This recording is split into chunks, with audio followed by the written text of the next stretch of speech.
Hallo, hier ist der Fez von Fez Hobby-Ecke. Kein Profi, kein Experte, aber seit fast 30 Jahren im Hobby. Perfektionist und Chaot in einem. Im heutigen Video zeige ich euch, wie ich diese wundervollen Kaffee-Miniaturen angemalt habe. Wenn euch das interessiert, bleibt dran. Ein kleiner Disclaimer vorab, ich entschuldige mich schon mal für meine Stimme. Ich habe seit einigen Tagen eine hartnäckige Halsentzündung. Meine Stimme wurde leider noch nicht besser und schmerzt doch sehr beim Sprechen. Da ich das Voice-Over aber hoffnungsvoll schon mehrere Tage nach hinten geschoben habe und mir jetzt die Zeit davonläuft, muss ich da heute durch, deswegen sorry vorab. Vor ein paar Wochen kam eine neue Armee für Warhammer The Old World raus, das Großkaiserreich Cathay. Eine Armee, die zwar aus Total War Warhammer 3 bekannt war, aber zu der es noch nie vorher Miniaturen gab. Ich selbst hatte noch gar nichts für die Old World, auch wenn ich lange mit den Zwergen liebäugelte. Für die Vorbestellung direkt über Games Workshop war ich zu langsam, deswegen auch ein bisschen traurig, aber eigentlich auch ganz froh, dass mir die Entscheidung abgenommen wurde. Aber die Armee gefiel mir einfach. Der asiatische Flair, die Modelle, die fliegenden Lampenschirme, genial, einfach nice. Da wurde ich am Ende dann doch schwach. Zum Glück konnte ich mir dann noch eine Armeebox sichern und vorbestellen und ich war schon ziemlich happy, als die ankam. Für die Bemalung meiner Cathay-Miniaturen wusste ich schon vor dem Eintreffen der Box, wie die Armee ungefähr aussehen sollte. Die Inspiration dazu kam durch einen Film, The Great Wall. Falls ihr den Film nicht kennt, das ist ein actiongeladener Fantasy-Film, so typisches Popcorn-Kino aus dem Jahr 2016. Die Hintergrundstory ist dabei auch schnell erklärt. Der wahre Zweck der chinesischen Mauer ist die Abwehr von Horden, Tyranniden, Adiger, Termaganten, Zerglingen, Chaosbestien, whatever. Die greifen dann das Kaiserreich alle paar Jahrzehnte oder vielleicht auch alle paar Jahrhunderte an, weiß ich jetzt nicht mehr genau. Die greifen halt regelmäßig an und alle müssen dann diese Mauer verteidigen, so als letzte Bastion. Kann man sich echt mal anschauen. Besonders interessant bei dem Film fand ich jedoch die Farben der jeweiligen Einheiten. Bogenschützen trugen rot, die Lanzenträger waren dann blau und so weiter. Jede Einheit hat halt eine eigene Farbe. Das fand ich irgendwie cool. Hier mal ein kurzer Ausschnitt bzw. Trailer. Das seht ihr dann direkt, was ich meine. Den Link zum Trailer packe ich euch schon auch wieder in die Videobeschreibung.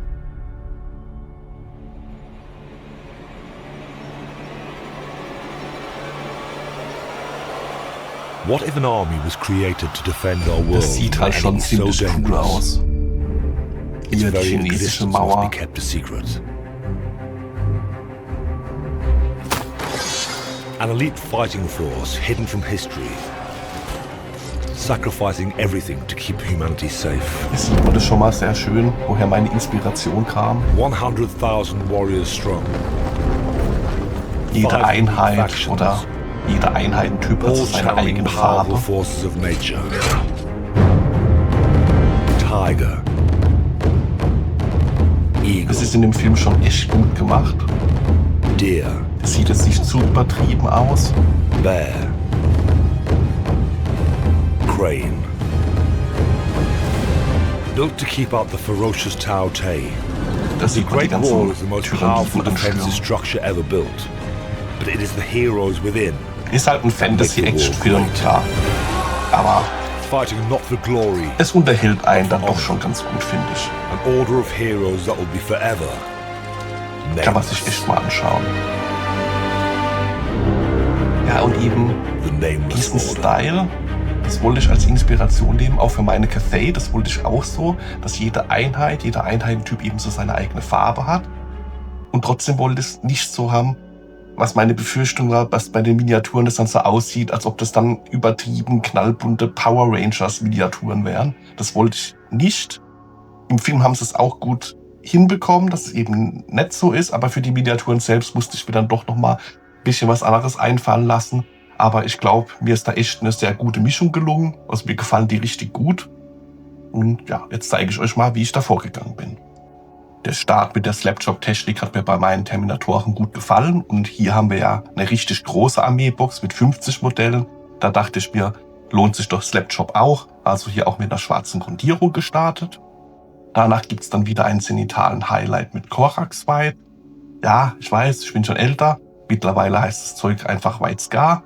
Und ja, Corax White gibt es in der Sprühdose nicht mehr und ich verwende hier einfach Citadel-Grundierung bzw. Sprühfarbe, weil ich die kenne und da habe. Aber es gibt dann noch viele tolle andere Hersteller. Die Bases habe ich dann auch wieder magnetisiert. Das ging bei allen relativ problemlos. Hier könnt ihr mal die einzelnen Bases sehen, die ihr so in der Armeebox findet.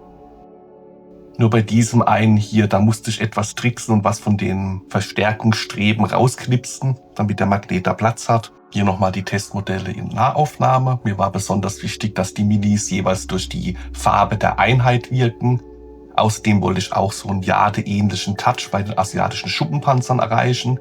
Die Rüstung selbst durfte aber nicht so sehr metallisch glänzen. Das würde einfach zu sehr von dem eigentlichen Farbhighlight, also der Einheitenfarbe, ablenken, fand ich. Die 3 Modelle hier haben nun auch ihren zenitalen Highlight mit Weiß erhalten. Die Farbe ist auch trocken. Und man kann hier auch sehen, wenn man von unten auf die Minis schaut, dann scheint da einfach mehr Schwarz durch. Und von oben, also bei allen erhabenen Stellen, die Richtung Lichtquelle, Richtung Sonne zeigen, dann ist da mehr Weiß sichtbar. Und das wollen wir so als Grundierung für unsere Kontrastfarben dann. Als nächstes kommt dann Grau aufs Modell. Ich verwende hier wieder Quasir mit einem Kosmetikpinsel. Ja, und so richtig trocken bürsten ist das jetzt auch nicht. Der Pinsel sollte schon etwas feucht sein und ich habe da mehr Farbe drauf als beim klassischen Dry-Brushen. Ich gehe dann aber einfach mit leichten Bewegungen übers Modell. Die Farbe bleibt dann an den Erhöhungen hängen. Es werden dann dadurch wieder mehr Details sichtbar, aber die Vertiefungen bleiben eben dunkel. So, damit sind die Vorbereitungen abgeschlossen. Jetzt gibt es mehr Farben. Naja, erstmal gibt es einen anderen Grauton. Hier Quiff Charger Grey. Das ist aus meiner Sicht auch so der langweiligste Schritt gewesen. Diese graue Kontrastfarbe wird jetzt einfach über diese Schuppenrüstung, über die Panzerplatten da aufgetragen. Die Verzierungen am Rand lassen wir dann jeweils aus. Das wollen wir mit einer anderen Farbe dann noch anmalen. Es lohnt sich hier schon einigermaßen sauber zu arbeiten. Aber es macht jetzt auch nichts, wenn etwas von diesem Grau jetzt mal auf so eine Verzierung draufkommt. Dieser Grauton ist jetzt auch nicht so mega deckend.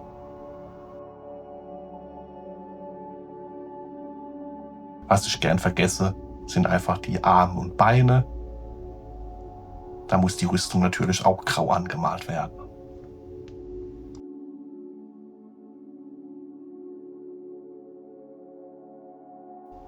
Und so sehen die Modelle nach diesem Schritt dann aus.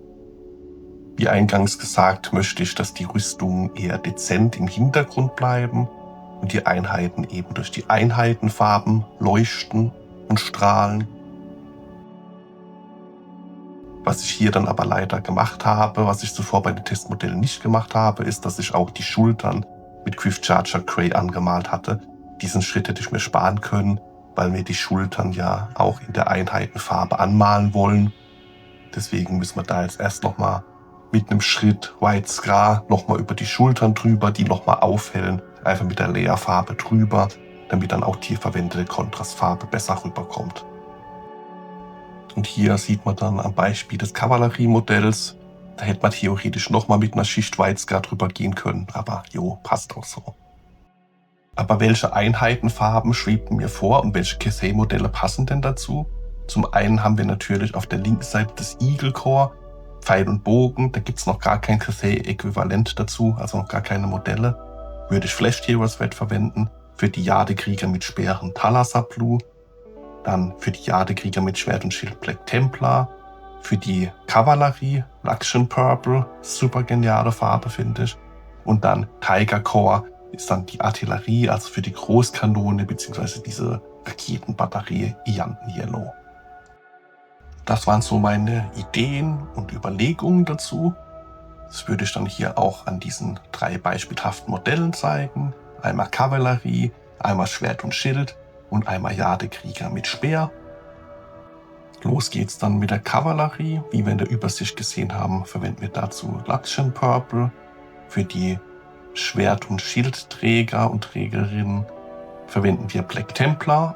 Und für die Speerträger kommt dann auch eine ziemlich krasse Farbe zum Einsatz, nämlich Thalassa Blue. Beim Kavalleriemodell starten wir mit Luxion Purple bei der Innenfläche des Schilds.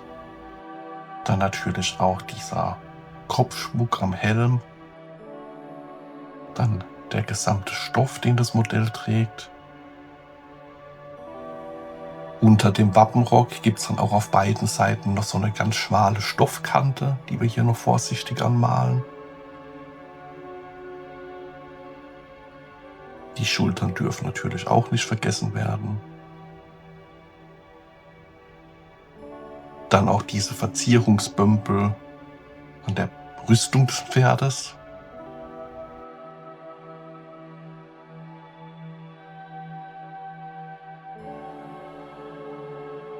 Ja, und das Vorbereiten von Testmodellen für dieses neue Farbschema hat sich dann auch bewährt. Habe dann hier nochmal gucken können. Da ist mir aufgefallen, dass die unteren Zierfransen bei dieser Rüstung auch noch im Einheitenton angemalt wurden. Das habe ich dann hier auch noch schnell nachgeholt. Dann mit Black Templar mehr oder weniger genau das gleiche beim Schwert- und Schildträger. Und beim Lanzenträger dann auch nochmal die identischen Teile anmalen, Stoff, die Zierfransen, die Schultern, eben mit Thalasabluch. Dann folgt ein etwas aufwendiger Schritt mit Terradon Turquoise. Da gehen wir jetzt über diese ganzen Rüstungsverzierungen am Helm, an den Schulterpanzern, am Wappenrock, der obere Teil, der die Rüstung abschließt. Da gehen wir jetzt überall mit Terradon Turquoise drüber. Verwendet hier am besten auch einen schmaleren Pinsel. Lasst euch Zeit für die Verzierung.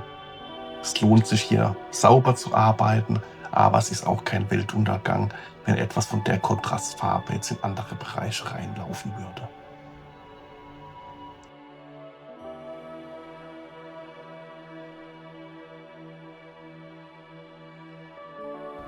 Das Ganze ist natürlich bei den Kavalleriemodellen nochmal aufwendiger und zeitintensiver auch. Da muss man ja nicht nur die Verzierung der Rüstung des Reiters, der Reiterin anmalen, sondern auch die vielfältigen Verzierungen der Rüstung des Pferdes selbst. Ja, man muss hier schon relativ genau arbeiten, aber es macht irgendwie auch Spaß.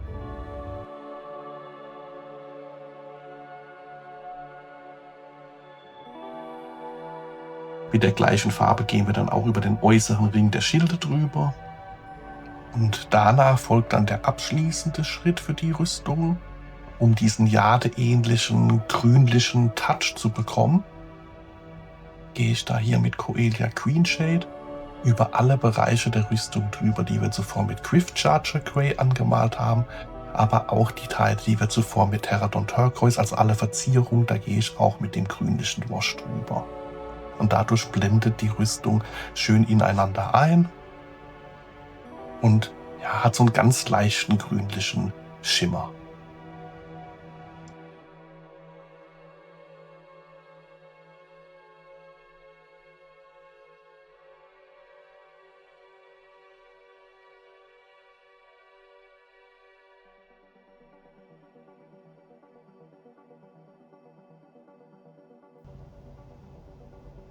Die ganzen Ledergürtel und Lederriemen werden dann mit Snakebite Leather angemalt.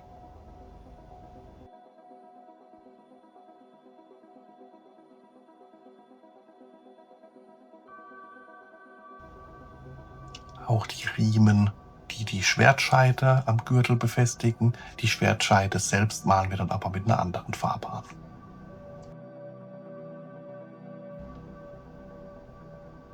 Bei den Kavalleriemodellen ist natürlich die Bemalung wieder etwas aufwendiger.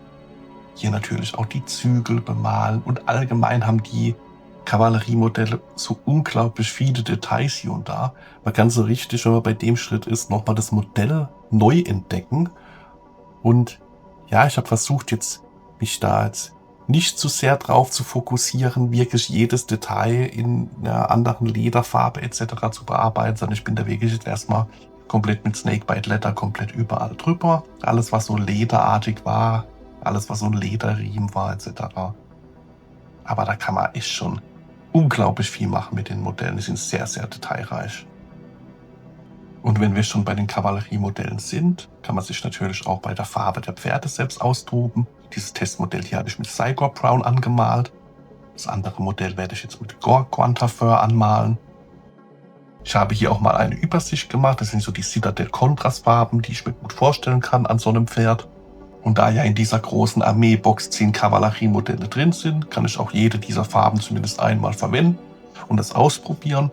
Und ich denke, ja, das sieht dann auch ganz gut aus, wenn man da so ein bisschen so eine Vielfalt bei den Pferden hat. Und da das ja auch neutrale Farben sind, beißt sich das jetzt auch nicht mit dem Rüstungsfarbton oder dem Lila dieser Einheit. Für den Schweif verwende ich dann Icarus Dunes.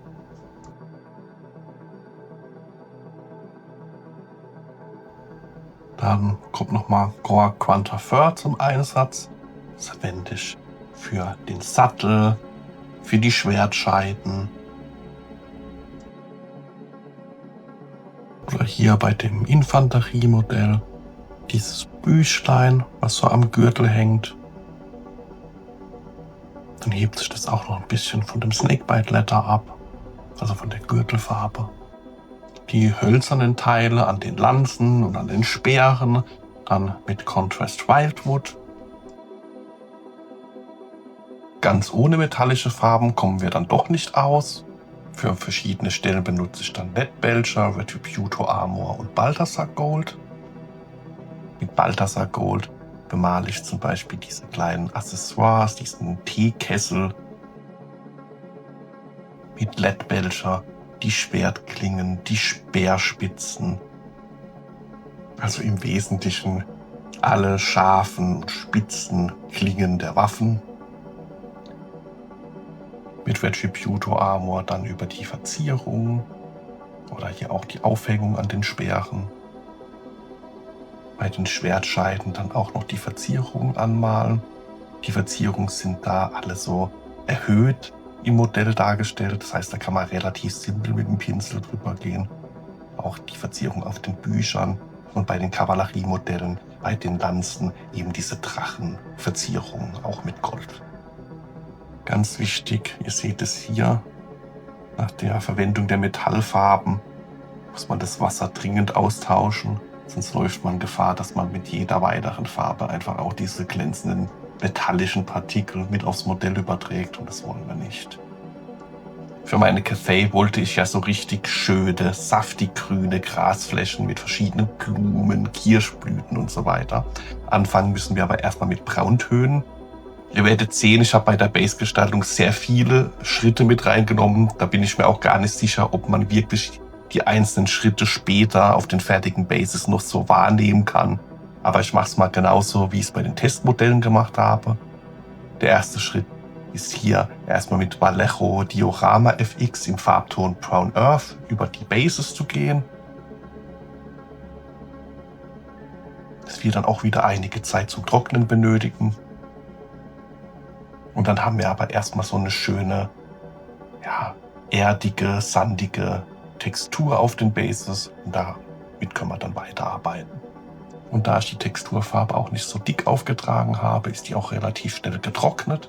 Danach folgt dann ein Dry-Brush mit 2 Brauntönen und 2 Grüntönen. Es geht los mit Karak Stone, danach Baneblade Brown. Dann folgt Castellan Queen und Straken Queen.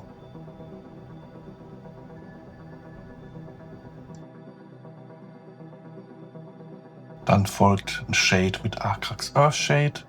Da war ich mir bei meinen Aufzeichnungen, die ich bei den Testmodellen angefertigt habe, nicht mehr ganz sicher, ob ich diesen Schritt mit dem Shade vorm Dry-Brushen oder nach dem Dry-Brushen durchgeführt habe.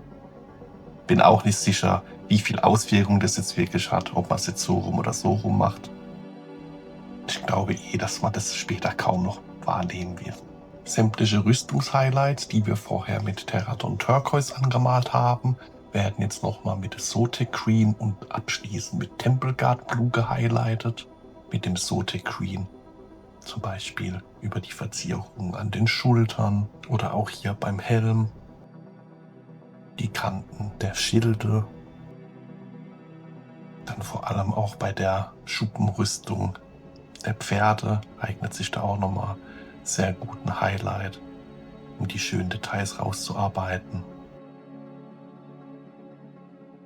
Mit Templeguard Blue gehen wir an die gleichen Stellen, die wir zuvor mit Sote-Green bemalt haben. Bemalen hier aber eine viel kleinere Fläche. Das sind einfach nochmal finale Highlights, das ist nochmal heller die Farbe. Aber hier und da noch ein paar neue Lichtreflexe mit reinholen. Die Rüstungsverzierungen haben wir schon gehighlightet. Als nächstes folgen Highlights auf den Schuppenplatten der Schuppenrüstung mit Fenrisian Grey.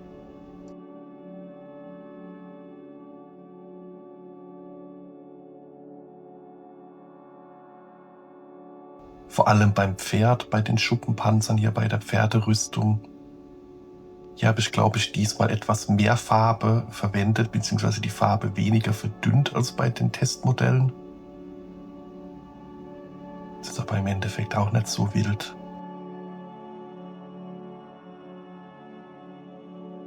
Und man sieht es hier auch schön, dass einfach dieses Spiel aus helleren und dunkleren Farben so viel mehr Leben ins Modell bringen, in die Miniatur bringen.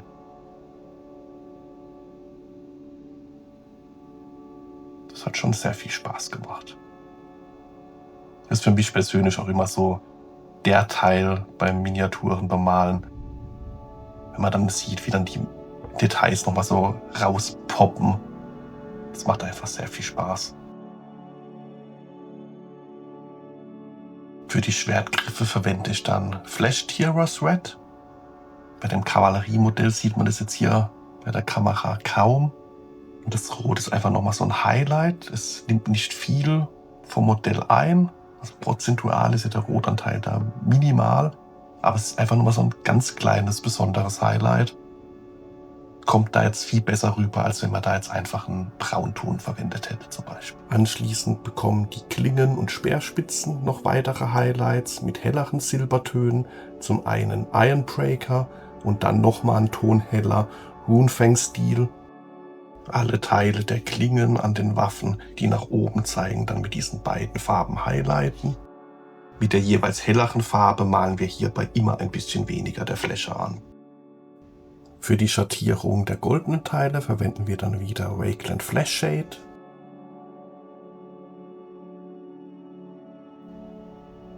Über die oberen Kanten der Waffen, also der Klingen, gehe ich dann mit einem sehr stark verdünntem Dragonhof Nightshade drüber, damit die Klingen einen leicht bläulichen Schimmer erhalten.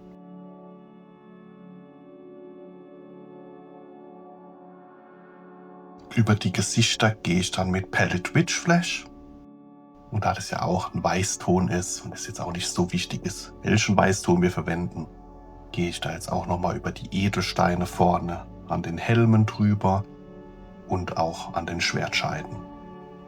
Anschließend bemale ich die Gesichter mit Dark Oath Flash. Ja, und die Kontrastfarbe kommt natürlich jetzt viel besser rüber, da wir die Gesichter vorher nochmal aufgehellt haben. Die Edelsteine hatten wir auch nochmal aufgehellt. Da kommt jetzt Contrast Warp Lightning drüber. Die Edelsteine hatte ich noch nicht mal bei den Testmodellen damals angemalt. Irgendwie total vergessen. Edelsteine befinden sich ja vorne auf den Helmen, auf den Schwertscheiden. Hier bei dem Modell jetzt auch noch an diesem Beutel dran. Ja, und so gehe ich dann einfach Modell für Modell durch und male alle Edelsteine an. Nun fehlt nur noch etwas Farbe an den Hufen des Pferdes bei diesem Kavalleriemodell hier. Dafür nehme ich dann Basilicanum Grey und danach haben wir eigentlich soweit erstmal alles angemalt und können Spaß mit den Bases haben. Ja, 3 weitere Modelle sind ready. Gefallen mir schon mal sehr gut. Farbe ist drauf und dann geht es jetzt weiter mit den Bases, die sehr viel Spaß gemacht haben. Ich verwende hier 2 verschiedene Grassorten, zum einen das Feldgras und einmal das grüne Gras. Das eine ist ein bisschen bunter und länger und das andere ist ein bisschen feiner. Zum Aufbringen der Gräser verwende ich klassischen weißen Bastelleim. Das ist einfach mit einem alten Pinsel so stellenweise auf die Bases auftupfen. Dann habe ich mir eine Schüssel drunter gestellt, weil das macht ja schon ein bisschen Sauerei. Dann erstmal mit dem längeren Gras drüber. Abklopfen. Wenn ihr euch dann ein Behältnis drunter stellt, eine kleine Schüssel oder was auch immer, hilft es euch natürlich schon auch, Zeug, was runterfällt, und wieder aufzunehmen, könnt ihr weiterverwenden. Danach folgt eine weitere Schicht mit Bastelleim, kommt dann auf die Stellen, wo jetzt noch kein Gras ist, und da mache ich dann das feinere grüne Gras drüber. Ich versuche hier aber auch braune Stellen auf den Bases zu lassen, weil ja, es soll eine saftig grüne Wiese darstellen, aber eine Fläche, auf der eben auch gekämpft wird. Die Pferde reiten über diese Fläche. Da ist Gras nicht wie auf einem sauber gepflegten Fußballplatz oder Golfplatz. Es ist ein Schlachtfeld. Und dann verzieren wir diese coolen Bases noch mit Tufts oder Tufts oder Tufts und mit Blumen. Da habe ich mal hier so Kirschblüten von Gamers Grass, dann Meadowflowers von Army Painter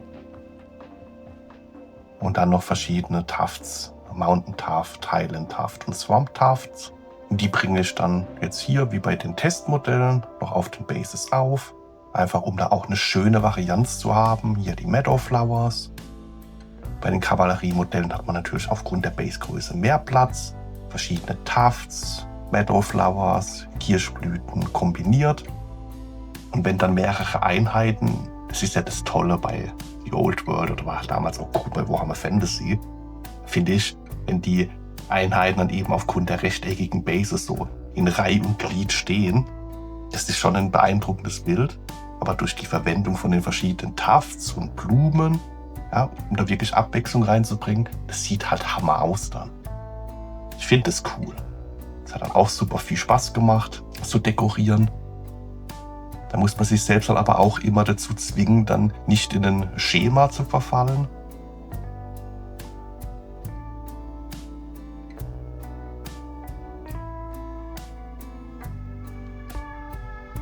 Ja, Polizeisirenen oder suchen mich wieder, aber ich habe mich hier gut versteckt. Man muss auf jeden Fall schauen, dass man nicht in so ein Schema verfällt, was mir leider aber auch hier teilweise nicht so gut gelungen ist. Ich habe bei den Fußsoldaten, bei den Schwertkämpfern, bei den Lanzen- oder Speerträgern einfach dazu tendiert, diese Blumen oder Tufts auf die rechte vordere Seite zu packen. Und das ist halt eben auch so die Stelle, die frei war. Ja, die stehen ja alle so ein bisschen leicht schräg. Da muss ich auf jeden Fall bei den anderen Modellen darauf achten, dass die Tufts und Blumen nicht immer auf den gleichen Stellen am Base erscheinen. Was auch sehr gut funktioniert, ist, die Blumen wirklich mit den Tufts zu kombinieren. Auch Tufts in unterschiedlichen Farben. Da habe ich auch erst lernen müssen. Klingt simpel, aber ja, in der Natur ist auch nicht jeder Grasbüschel gleich. Ich habe das früher eben so gemacht, okay, welche Büschelart passt jetzt zu diesem Base? Okay, da passen jetzt Swamp Tufts dazu. Und dann habe ich halt für die komplette Einheit dann nur Swamp Tufts verwendet. Oder die kämpfen jetzt hier in den Bergen, also nehme ich Mountain Tufts oder Highland Tufts. Ja, nee, macht das nicht. Die kann man wunderbar kombinieren. Also man kann es nicht, aus meiner Sicht, sollte man jetzt nicht jede Farbe mit oder jede Tuftart mit jeder Tuftart kombinieren. Das wird dann irgendwann ein bisschen komisch. Ich habe ja eben ganz viele Army Painter Tufts. Da gibt es ja auch Frozen Tufts und Hazy Tufts. Ich weiß jetzt nicht, wie sie genau heißen. Also die eher so frostig aussehen, die würde ich jetzt nicht unbedingt mit so ganz knallig grünen Jungle Tufts verwenden. Aber ja, gesunder Menschenverstand hilft auch hier. Ja. Zumindest hier diese 3 Arten von Tufts und auch mit den Meadowflowers und diesen Kirschblüten. Wunderbar, finde ich. Es hat unglaublich viel Spaß gemacht. Ich glaube, es sind so die freundlichsten Bases, die ich jemals gestaltet habe.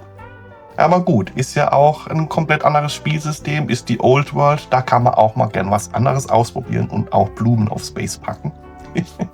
Und zu guter Letzt fehlt dann nur noch als Abschluss die Umrandung der Bases mit Abaddon Black.